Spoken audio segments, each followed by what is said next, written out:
Alors moi, tout le monde de Saint-Tite me connaît pour ma formation en agronomie, mais j'ai également une formation de l'École normale supérieure dans l'enseignement et une maîtrise en administration des affaires, ce qu'on appelle le MBA. Alors, puis dans mes expériences de carrière, j'ai commencé dans l'enseignement secondaire 5. J'ai travaillé au MAPAC, j'ai travaillé à la ferme SMA, j'ai créé la fromagerie des serres SMA. J'ai travaillé directeur des ventes pour la coopérative de Normandin, la coopérative des Deux-Rives. Et j'ai terminé ma carrière directeur de l'école d'agriculture de l'ITA de la Pocatière. Alors en 2013, et puis là, j'ai pris une année sabbatique, et puis j'ai commencé à la mairie ensuite.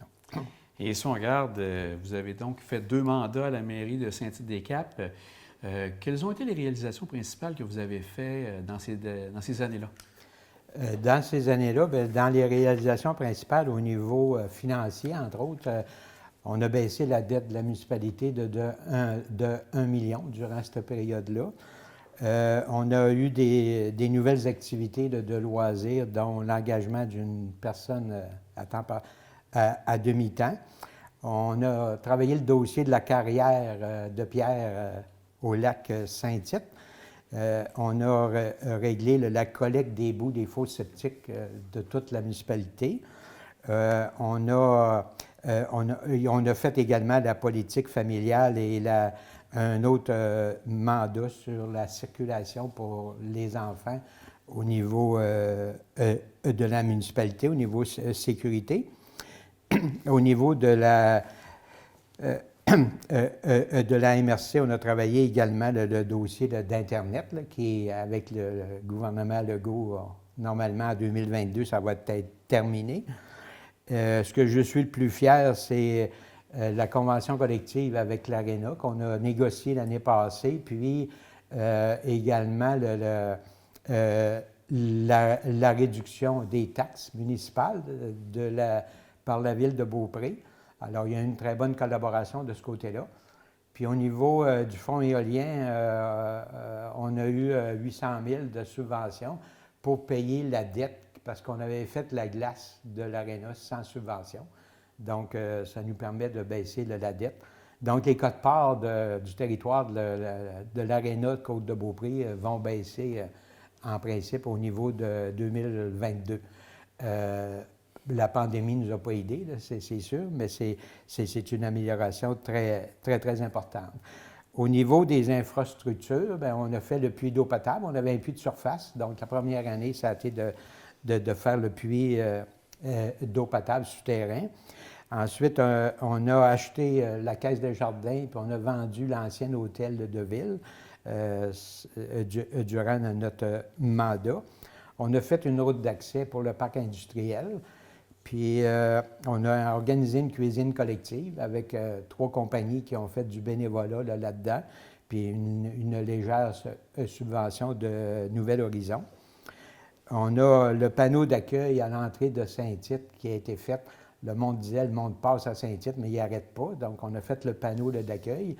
Cet automne, il y a 3 semaines, on a installé 13 panneaux d'explication. L'ensemble des commerces de Saint-Tite, qu'est-ce que Bourg-Alex apporte en électricité, et puis un peu d'histoire de Saint-Tite, le film sur la loi du silence, l'avion qui avait atterri au Chute au Cochon. Et puis, il y a un autre panneau j'appelle un panneau reconnaissance. C'est tous les gens qui ont participé. Ce projet-là, il a commencé en 2013 avec M. Dion. Puis il cherchait une place pour le mettre. Puis moi, quand je suis arrivé, on a continué ce projet-là pour le rendre à terme. Puis il y a Nathalie Duclos d'Alliance Affaires et Robert Caron qui ont collaboré à la mise en place de ce projet-là. Alors, c'est un peu ce que je suis le plus fier, parce que là, ça fait arrêter le monde à Saint-Tite, puis ils connaissent le Saint-Tite, alors qu'avant, on était juste de passage. On a fait le toit du garage municipal. Cette année, on a le projet d'agrandissement de la caserne des pompiers. On a un projet de condo industriel également. Donc, là, avec la MRC, on a 1 million de subventions pour démarrer ce projet-là. Et puis, Ensuite, on a de l'entretien majeur qui a été fait cette année au niveau de l'hôtel de ville. Et puis dans les camions, on avait un camion à citerne à l'eau qui datait de 79, donc un camion de pompiers qui date de 79. On va au feu, puis il y a un décès. J'ai dit, moi, je ne passerai pas chez le journal. C'était dû. On a changé ça. On a acheté un autre camion pour le transport des employés. Et puis, on a modifié notre équipement également. On a acheté un nouveau pick-up pour la municipalité cette année. On a acheté une petite charrue pour remplacer celle qui était désuète. Puis avec la vente de la petite charrue puis la vente de notre pick-up usagé, bien, ça nous a permis de payer notre pick-up neuf. Là. Fait que, il n'y a pas eu d'emprunt là-dedans. C'est pour ça que nos dettes totales ont diminué. M. Pichette, si on regarde maintenant, donc ça, vous avez quand même plusieurs réalisations dans les dernières années. Pour le prochain 4 ans, qu'est-ce que vous regardez, qu'est-ce que vous pensez faire là, en priorité? Dans le prochain 4 ans, je pense qu'il faut assurer la continuité des projets parce qu'on en a sur la table. On a demandé une subvention pour un gros projet, la bibliothèque municipale, la maison des jeunes. Si on est accepté, c'est sûr qu'on va aller de l'avant avec ce projet-là. Puis, en gros, là, moi, c'est plus d'être opportuniste. Avec le gouvernement Legault, la relance économique, il y a des programmes qui vont sortir. Puis, on a une liquidité au niveau de la municipalité qui nous permet d'adhérer à des programmes. Puis, au lieu de prendre 200 000 sur un projet, bien, si on a une subvention à 50 bien, notre argent, on peut faire un projet de 400 000 avec 200 000. Donc, moi, ma philosophie, c'est toujours de faire des projets subventionnés. Puis, pour les faire, il faut les travailler, il faut les demander, il faut les surveiller sur Internet. Donc, il y a de l'ouvrage à faire pour être à point là-dedans. Puis, au niveau des comités, bien, présentement, je suis sur 27 comités différents. Donc, je suis, entre autres, les comités les plus importants, c'est la communauté urbaine de Québec. Alors, avec le préfet de la MRC, je suis représentant de la MRC. Et puis, le développement Côte-de-Beaupré.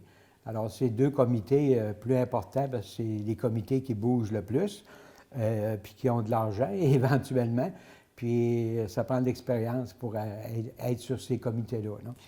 Monsieur Pichette, je vous remercie beaucoup. Donc, on vous souhaite bonne chance, justement, pour cette élection qui est importante aussi pour les gens de Saint-Tite-des-Capes. Alors, je remercie tout le monde. Puis, un vote en ma faveur pour le 7 novembre, je pense que c'est une reconnaissance du travail accompli. Alors, je vous souhaite de la continuité au niveau de la municipalité.